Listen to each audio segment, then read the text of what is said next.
नमस्कार. चिंतामणी ज्योतिष कार्यालयामध्ये सगळ्यांचे सहर्ष स्वागत.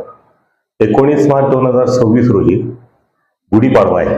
त्या दिवशी सूर्योदयाला म्हणजे 6:54 अमावस्या आहे. बरेच जणांना प्रश्न पडत होते की त्या दिवशी गुढी कधी उभारावी, देवपूजा कधी करावी, देवांना नैवेद्य कधी दाखवावे, त्या दिवशी शुभकर्म करावे की न करावं, असा बराच प्रश्न पडलाय. 3:30 मुहूर्तातला मुहूर्त असल्यामुळं त्या दिवशी सूर्योदयाला अमावस्या आहे.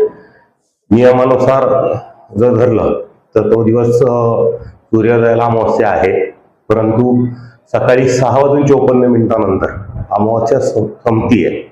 तर त्यावेळेला म्हणजे साधारणतः 7 नंतर सर्वांनी आपल्या घरामध्ये देवपूजा करून घरामध्ये गुढ्या उभाराव्या, नवीन वर्षाचं स्वागत करावं.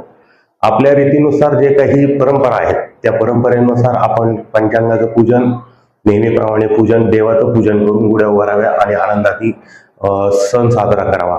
त्या दिवशी देवाला नेहमीप्रमाणे नैवेद्य दाखवावे. आणखीन ज्यांच्या नियमानुसार काही व्रतवैकल्य ठरलेली असतील ती व्रतवैकल्य करावी.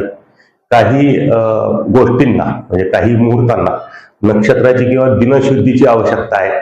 तर ज्यांना काही नवीन व्यवसाय करायचे असतील, नवीन दुकानं उघडायची असतील, तर आपले जे गुरुजी असतील त्या गुरुजींना विचारून आपण मुहूर्त काढावा आणि तो दिवस योग्य असेल किंवा नसेल त्याप्रमाणे निर्णय घ्यावा. धन्यवाद.